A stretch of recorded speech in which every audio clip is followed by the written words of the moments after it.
Welcome back to Crawford-Clark Close-Up's James Bond Retrospective.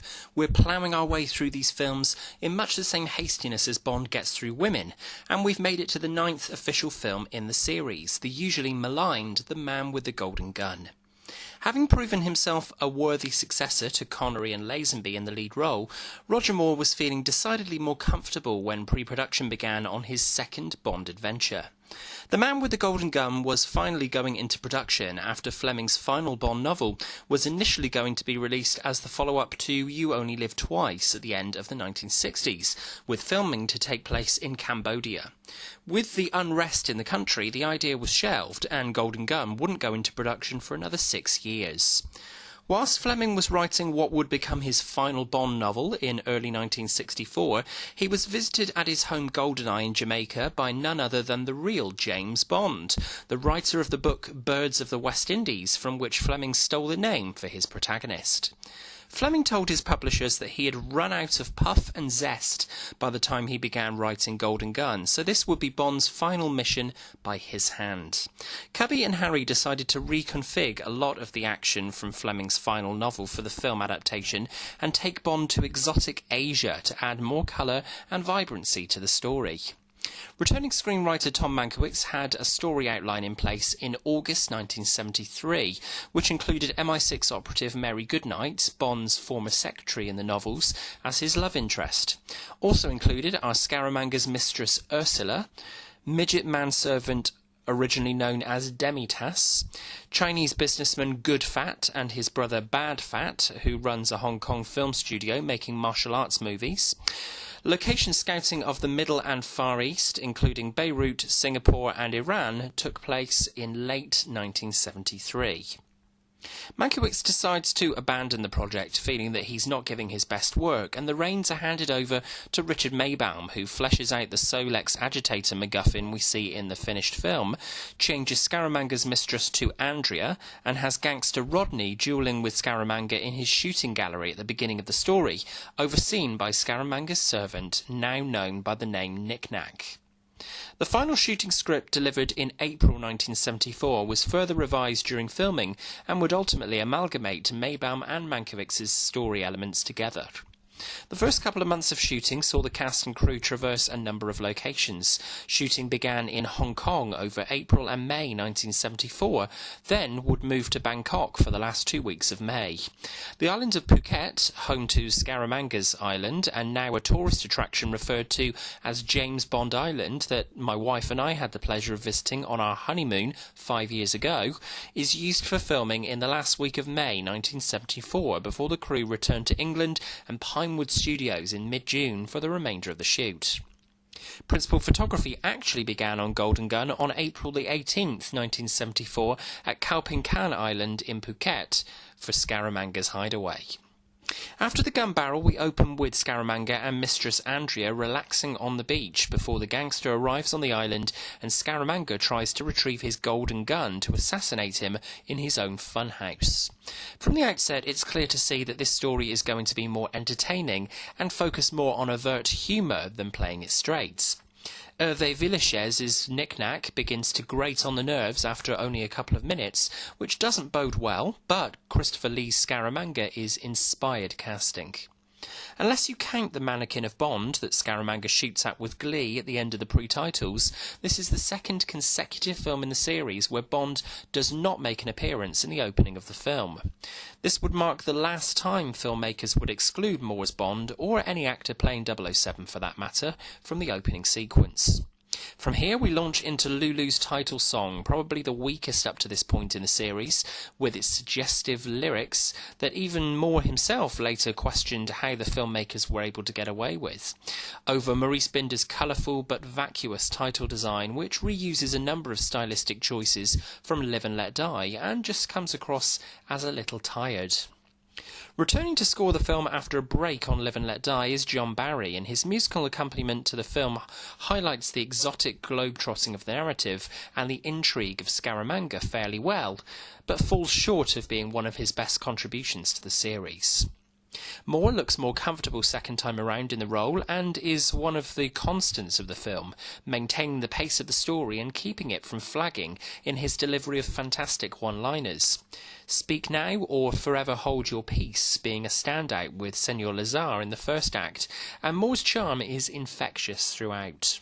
The problem that the producers faced, as well as returning director Guy Hamilton, who jumped on board after finishing Live and Let Die for his fourth and final contribution to the Bond series, was in not striking the right balance for Moore's Bond.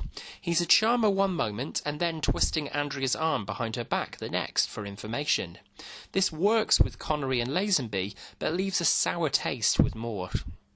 Moore also remarks on the film's commentary how hideously young he looks in this film. For Moore, he also admits that the draw of playing a Bond villain is often more enticing than playing the hero. In truth, I always wanted to play a Bond villain, as they invariably have the best dialogue, describing their complex, evil and very sinister schemes to do away with Jimmy Bond, whereas 007 just walks around saying his name and ordering martinis. The MI6 regulars, Q, Moneypenny and M, also get their moments in this film, even though Q is very much a brief source of information for Bond about the properties of the Solex agitator, as well as Bond's provider of the third nipple. Moneypenny gets next to no screen time here, and Bernard Lee's M is particularly short with everyone in this film, not least with 007 for bungling parts of the mission. Swedish actress Britt Ekland, fresh from her work on Robin Hardy's superb The Wicker Man, goes to Cubby Broccoli demanding to play Mary Goodnight from the novel. Cubby advises her that they don't always use all of the characters in Fleming's stories, and she's sent away. Ekland soon discovers that Swedish actress Maud Adams is cast as Scaramanga's mistress Andrea Anders, and is crushed, realising that there's no chance that they will now cast two Swedish actresses in the same film, until Cubby Broccoli eventually hands her a script offering her the role of Mary Goodnight. Goodnight remains one of the flusiest, most pointless Bond girls in the canon. Far stronger is Maud Adams in the first of two appearances in the Moore era as fated Andrea. Though a slightly wasted character in this first appearance here in the Bond series, Moore recalls being impressed with Adams, how she was always on time to set and well prepared. It's gutting, therefore, when the character is killed off in the second act of the story. The thing that Golden Gun is praised for more than any other is the casting of Christopher Lee, Fleming's cousin, as Francisco Scaramanga. Though his funhouse and his henchman verge on ludicrous, Lee's interpretation of the contract killer from Fleming's pages is sophisticated and to the point, and it's never overdone. The moment at the dining table between 007 and Scaramanga is one of the few fine moments in the film. Fleming came up with the name Scaramanga after the name of a schoolboy at Eton whom he disliked. Christopher Lee himself was impressed with the way the script handled Scaramanga, giving the character more depth than the basic thug of Fleming's novel. He was the dark side of Bond. And to think, the character was almost to have been played by Jack Palance, but he turned the role down. Lee was particularly concerned about Scaramanga's superfluous papilla, the third nipple, and actually consulted his doctor about it, who assured him that it's more common than you'd think. It's an hour and a quarter into the film before Bond and Scaramanga finally meet mano a mano at the boxing ring, and Moore and Lee's chemistry is superb. Scaramanga is definitely top-tier villainy in the Bond series. Moore recalls Hervé Villechaize as a fun character, but completely sex-mad. Villechaize would try to bed all the women on the set of the film, including Maud Adams, but Knick-Knack actually brought a good balance to Scaramanga's seriousness. The diminutive actor provides much of the film's comic relief, as does returning Clifton James as Sheriff J.W. Pepper, though the producers did well to abandon the character after this film. Golden Gun contains one set piece after another, from the karate school to the boat chase on the Klongs, to Bond meeting Scaramanga at the boxing ring, to the comic car chase with the return of Sheriff J.W. Pepper. It's an entertaining middle section of the film, if nothing else. The car stunt across the two sections of the bridge, however, is spectacular. On June the 1st, day 35 of the production, stunt coordinator was W.J. Milligan Jr., and he shot a 360-degree corkscrew jump across a wrecked bridge on the canal at Clonranset.